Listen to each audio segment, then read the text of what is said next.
Hello, children. Today we're going to tell you about the story of Balac. Balac was the king of Moab, a nation that lived east of the Dead Sea. Balac heard about all the victories of the Jewish people in the desert, how they defeated the Egyptians, how they crossed the sea, how they beat Sihon, king of the Amorites, and Og, the king of Bashan, and Balac became very frightened. The people of Moab were afraid and terrified of the Jews. Balac said to the elders of Midian, "This nation will consume everything around it, like an ox eats all the grass in the field." Balac realized that he couldn't defeat the Jewish nation in a regular war. So he came up with a unique idea. Instead of fighting with swords and spears, he would try to fight with curses. Balac sent messengers to a very special man. His name was Bilam. Who was Bilam? He was the greatest sorcerer and prophet among all the nations. People throughout the world knew him and were afraid of him. Balac sent messengers to Bilam and said, "Come and curse this people for me, because I know that whoever you bless is blessed, and whoever you curse is cursed." When the messengers arrived at Bilam with this request, Bilam did not answer right away. He told them, "Go to sleep, and tomorrow I will tell you what God tells me." That night, God came to Bilam in a dream and asked him, "Who are these people?" God knew who they were, but wanted to see what Bilam would say. Bilam told God about Balac's request, and God said to him, "Do not go with them. Do not curse this nation, for they are blessed."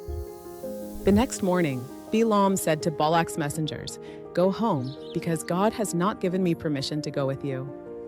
When Balac heard the answer, he didn't give up. He thought, maybe Bilam didn't come because my messengers weren't important enough.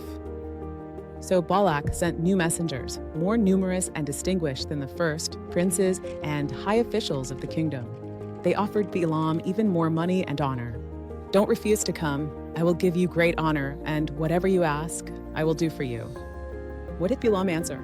"Even if Balac gives me a house full of silver and gold, I cannot go against God's command." But then Bilam added, "You two stay here tonight, and I will see what else God tells me." Why does Bilam need to ask again? God already told him no. This shows that Bilam wanted to go, and he hoped that God would change his mind. That night, God came to Bilam again and said, "If the men have come to call you, go with them, but only do what I tell you." The next morning, Bilam got up, saddled his donkey, and set out with the princes of Moab. On the way, something amazing happened. God was angry that Bilam was going. Why? Because God saw that in his heart, Bilam wanted to harm the Jewish people. God sent an angel with a drawn sword to stand in the way. The donkey saw the angel, but Bilam did not see him.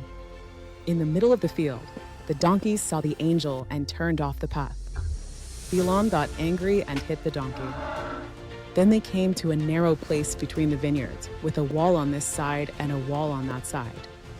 The donkey saw the angel again and pressed up against the wall, crushing Bilam's foot against the wall. Bilam became even angrier and struck him again. Then, in a very narrow place where it was impossible to turn right or left, the donkey saw the angel and simply couldn't go any further.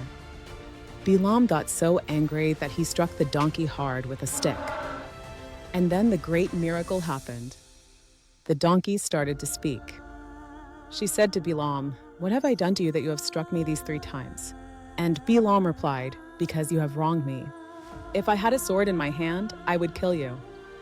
The donkey answered him, "Aren't I your donkey, the one you've ridden all your life? Have I ever done anything like this to you?" Bilam said, "No." Only after that did God open Bilam's eyes, and he saw the angel with the drawn sword. Bilam fell on his face in fear. The angel said to him, "The donkey saw me and turned off the path. If she hadn't turned, I would have killed you and left her alive." The donkey saved Bilam's life. Bilam said to the angel, "I have sinned. I didn't know you were standing in the way. If this is not good in your eyes, I'll go back home." The angel said, "Go with the men, but only say what I tell you to say."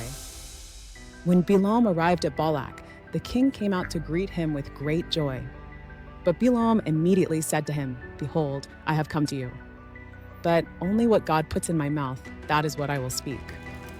Balac prepared great sacrifices, 7 bulls and 7 rams in 3 different places, and asked Bilam to curse the Jewish nation. At the first place, at Bamot Baal, Bilam went up to a high mountain and wanted to see the Jewish people in order to curse them. But what happened? Instead of a curse, a blessing came out. How can I curse if God has not cursed? How can I be angry if God is not angry? Then Bilam added a blessing and said, "A unique nation that cannot be counted because they are so numerous and the other nations cannot influence them." Balac was very angry. "What have you done to me? I brought you to curse my enemies, and instead you blessed them." But Balac didn't give up. He took Bilam to another place, to the top of the peak. There they prepared sacrifices again, and Balac asked Bilam to try cursing them once more. But again, instead of a curse, an even stronger blessing came out. Balac got even angrier. "If you can't curse them, at least don't bless them." But Balac still didn't give up. He took Bilam to a third place, to the top of Pehor. "Maybe it'll work from here?" And Bilam said, "How good are your tents, O Yaakov, your dwelling places, O Israel? They are spread out like rivers, like gardens by the river, like cedars by the waters. Whoever blesses you will be blessed, and whoever curses you will be cursed." After Balac got angry and told Bilam to go home, Bilam gave one more blessing about the distant future, but the story wasn't over yet. Before Bilam left, he gave Balac some advice. If you can't defeat the Jews in war or with curses, defeat them through sin. Bilam suggested that the daughters of Moab and Midian tempt the Jews to sin.